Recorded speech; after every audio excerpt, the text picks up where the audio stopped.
This video is the assembly of the Wembdon bunk bed obtained through Amazon in the UK in 2023.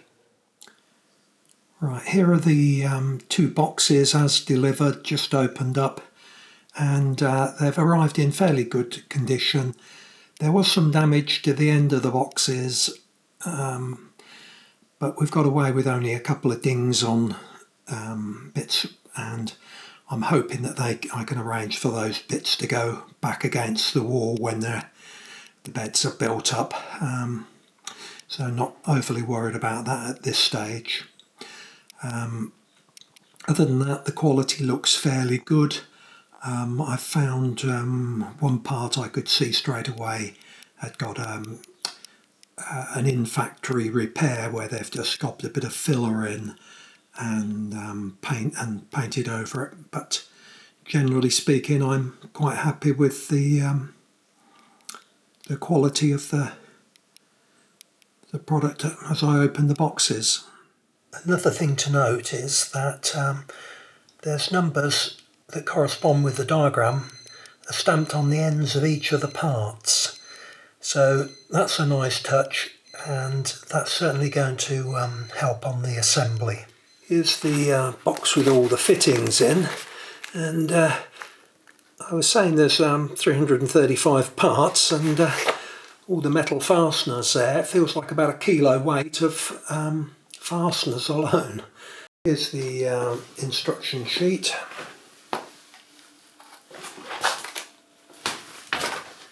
So, brief word of warning. This one's not for the faint-hearted. I had a quick count up there, and I counted 335, I think it was, of parts. So an awful lot of parts, but the upside is the diagrams are pretty good. No written text, but that's the norm these days, and I would say that the quality of the diagrams is good, and with all that numbering on the ends of the each piece is numbered, this should go together quite well. I can see it's not going to be a 5-minute job to assemble. Right, I'm starting to unpack now and just assemble my piles of parts as I need them. And you can see it's this soft packing material is interleaved between all the parts, so internally they're well protected, and my comments about packaging really so far, the only negative thing I've seen is the exterior packing, and just protecting here the ends of the stacks could do with more. And there's another example of all the numbered parts. I'm starting to build those into piles now, ready for the assembly. So here's all the hardware unpacked and unboxed, and you'll see what I mean, that there's quite a lot of parts.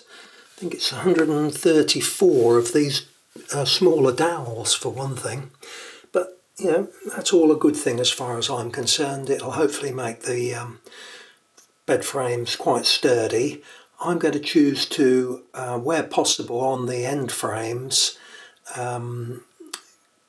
use glue as well, just to try and make them more rigid and less likely for racking, just to try and make it a bit of a firmer build. But I won't obviously glue in the long rails so that the bed can be disassembled into pieces for moving should that be necessary.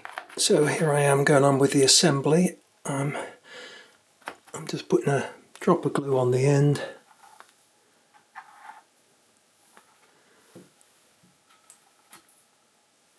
And I think this is probably OTT what I'm doing. I'll probably get a few laughs, but I think it might make the bed less prone to creaking and squeaking if the joints are all doweled and glued. Now you could do these long bolts up with the Allen key supplied, but if you can find a hex 4mm to go in your drill, it will make them lot easier. Here's a little wrinkle to tell you about. The bolts G that screw this top rail on, when you actually do them up from underneath, I've just managed to pop through on that one. So there on the other end you can see it's just breaking through as well. So this is part number 6, and the screw coming through from the bottom to hold it, screw G. The screws are a little long and break through if you're not careful. Here's a little tip for you. When you put in these captive, they're a nut I suppose, that drops into when you moving them around, they drop out. So if you take a little strip of the packing material that came with them and wrap it around the two flats, the two undrilled sides, if you like, of the nut, and drop it in the hole, it will prevent it falling out. So there, with a piece of packing around it, drop it into the hole there. Now you can see it stays put. Simple tip, but it can save a bit of frustration. So here's the frame all assembled and shoehorned into position.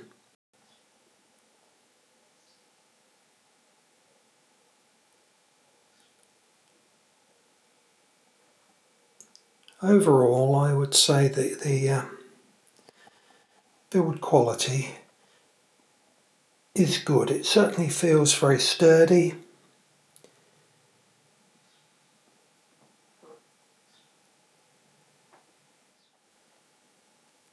But the my main niggle, and something they could really do with improving the product, is these ends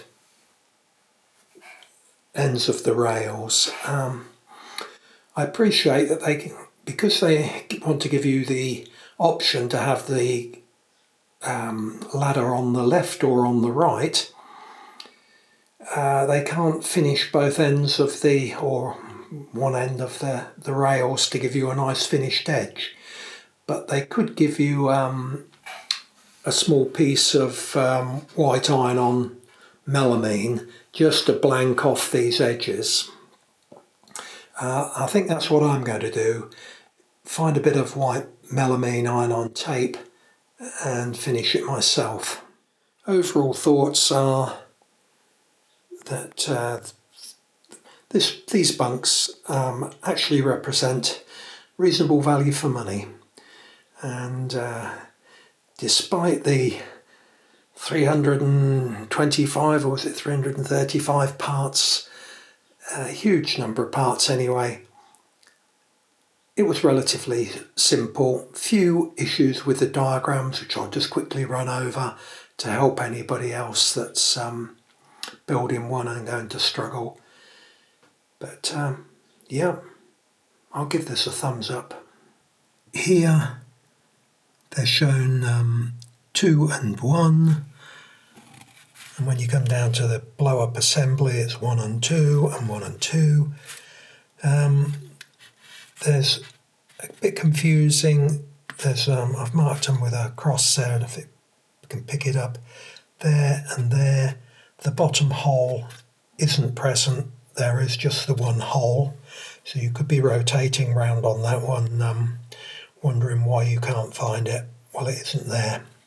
I think it'd also help if they could just have a couple of bits of text saying bottom bunk there, and on the other side top bunk here, just to make it clearer.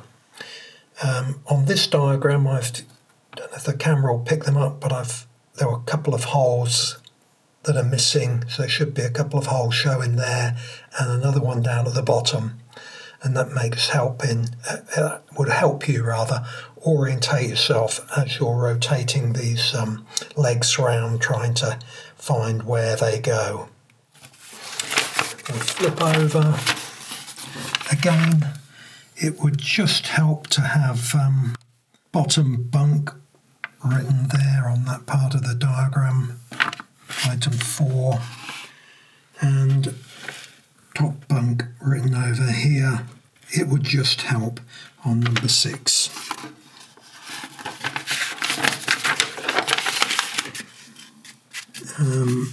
Here on number 7,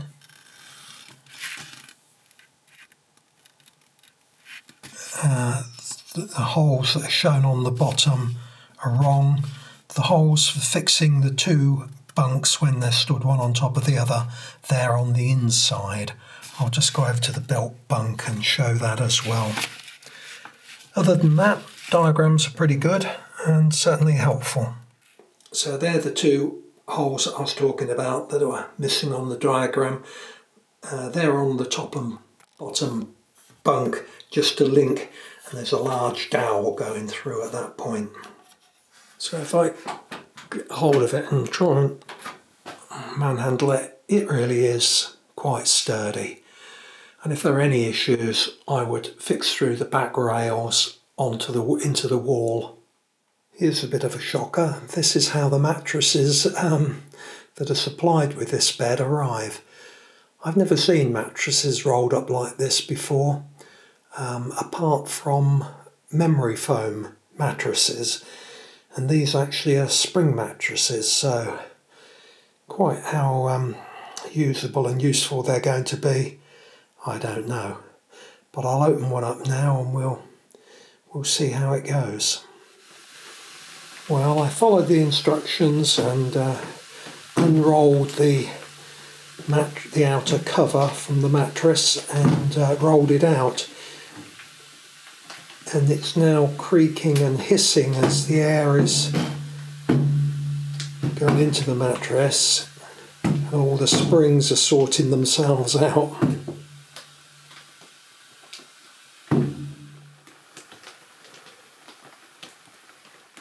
So here's the final shot with the mattresses in place.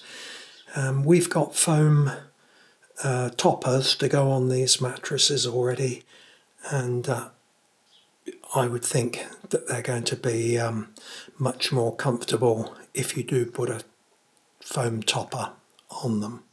So yes, these are very definitely very basic mattresses, but they'll be used only occasionally with our grandchildren. I would think that you'd probably want to get better mattresses if they were being used year-round. They are well sprung but have very little in the way of padding in them by the feel of it. So yeah, those memory foam toppers will be worthwhile.